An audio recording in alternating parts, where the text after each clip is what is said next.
Peace and blessings, y'all. This is Kai Love, and this is another edition of Little Star Stories. Today's story is centered around migraines. Do any of you out there listening suffer from migraines? I've been a migraine sufferer. I think it's called a migraineur. I believe that's the technical term for it. Since I was probably 14 years old, but was misdiagnosed all the way until I was 25 years old. So I've always done a lot of things. That's not uncommon in my storyline.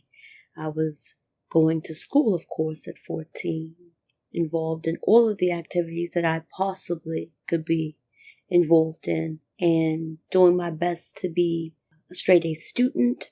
My family was very religious, so we were in church 3 to 4 times a week and all day on Sunday, and just really, really busy.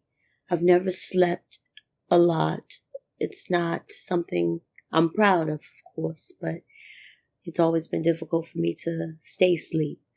But at the end of each school day, my head would just be pounding, and I would come home from school because there would be like a little bit of a break between when school let out and my actual after school activities. So I would come home from school and I would take a little nap for like an hour, and then I would get up and go back out because we lived across the street from the school. So I would get up, go back out and finish up my day and practices or meetings or whatever I had. I was a pretty astute young person, so really responsible and managing a lot, handling a lot, and just would have these crazy, painful, nauseating headaches. And it didn't dawn on me until my gynecologist mentioned to me that she believed that I had migraines that were connected with my hormones. I was a young lady who received her menstruation at an early age. I started that at 9 years old, which is very early. And by the time I was 14 years old, as I was approaching that time of the month, would just get violently ill with stomach aches, these just amazingly terrible, painful headaches. And of course, when you were raised by a good old Southern black woman who had 3 children, her explanation to me always was, this is the things that women have to just deal with, right?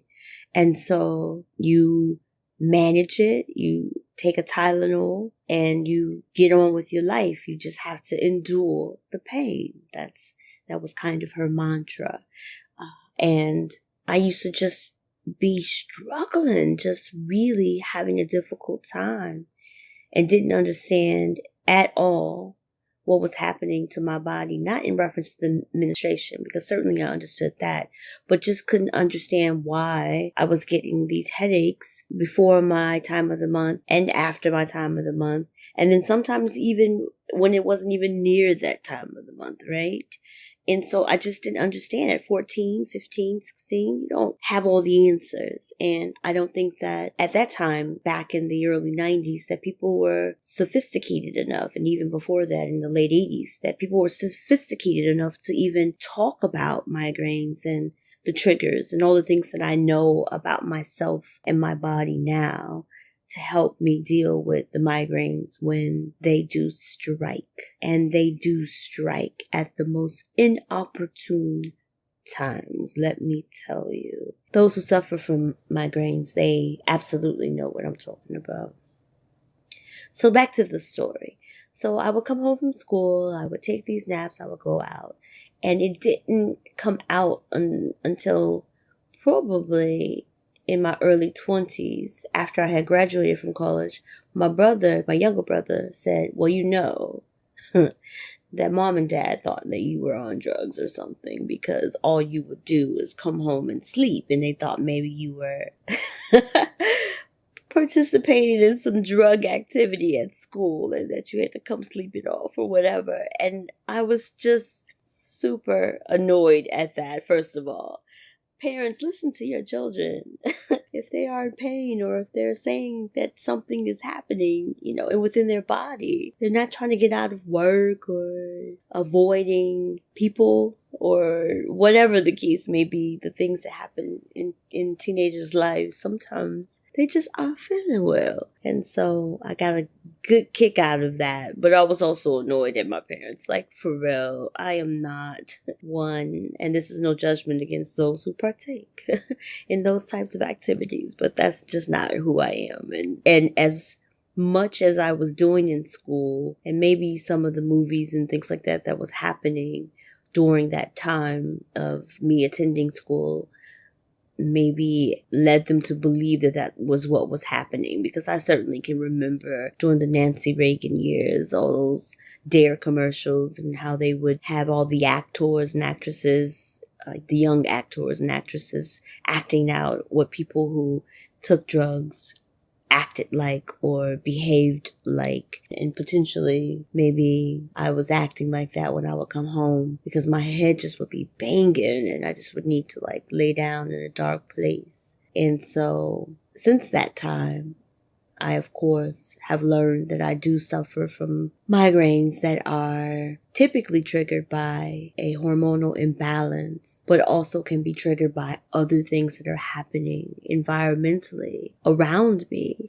and or things that I am doing that can contribute and trigger a migraine. Things such as dehydration. If I am not ingesting and having enough water intake, I'm going to experience a migraine episode. If I allow myself to go hours between meals, I have to eat enough small meals so that I don't get hungry and get the hunger pains, because my hunger headache turns into a migraine. If I have too much alcohol, which also helps to make me dehydrated, then that is certainly going to lead to a migraine. If I have too much spicy food, if I eat too much salt, if I am having food that is heavily seasoned by artificial flavoring such as MSG or any type of unnatural preservative, so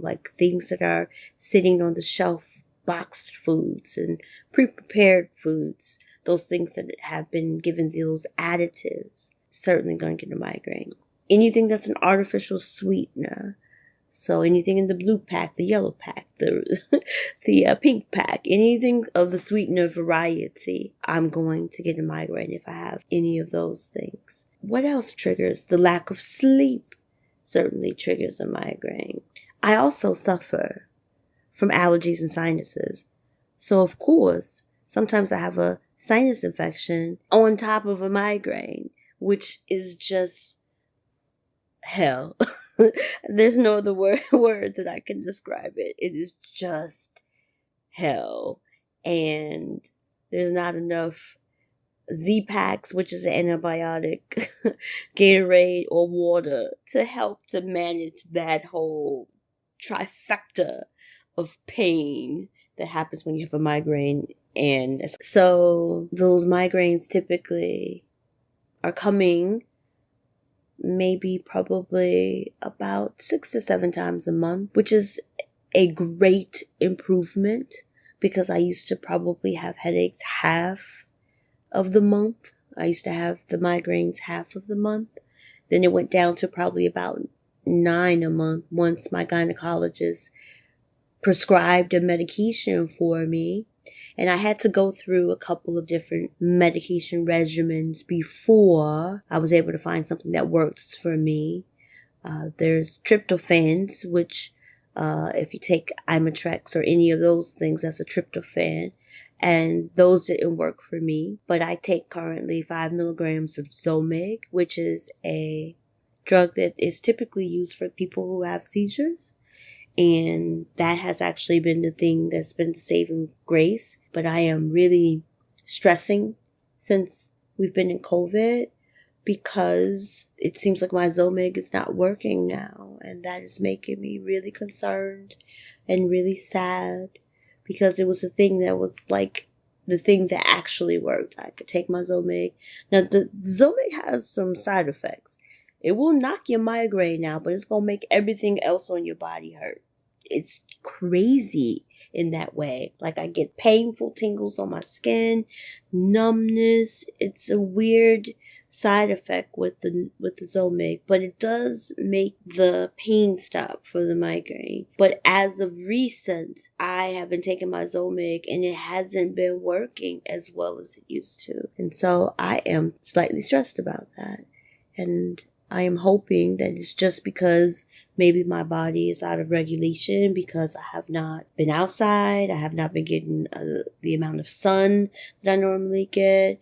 Maybe the lack of exercise and movement, has certainly decreased since we've been in the pandemic. But I am hoping that things turn around for me. I had a migraine today. Well, I've had a migraine all week, and normally I'm pretty functional even with a migraine. And I try not to take the pills if I can manage it naturally and on my own. But I had to take one today. And even though I feel better, I feel well enough to record this episode of Little Star Stories, I still have pain. It didn't knock it all the way out. So I'm just going to continue to just be mindful of my diet, try to increase my exercise a bit in the upcoming weeks, try to increase my water intake, and start to get back into my mindfulness practice. I haven't done a little bit of my yoga and my mindfulness practice in a couple of weeks as well, just to get myself back on a schedule and provide myself with some necessary support for me to get my biorhythms back in order, I guess is what I'm trying to say. So if you suffer from migraines, what do y'all use? Like, what do y'all do? What do you have to do? Like, what is your go-to feel safe remedy, method, process to get yourself back to feeling okay? Thanks for listening. This is another edition of Little Star Stories. I am Kai Love. Follow me on all my socials at Kai Loves You on the Twitter and Kai Loves You too on Instagram. Y'all be safe, be well, stay vigilant, and wear your mask, wash your hands. I want to make sure y'all stay healthy out here. Okay? See y'all soon. Peace.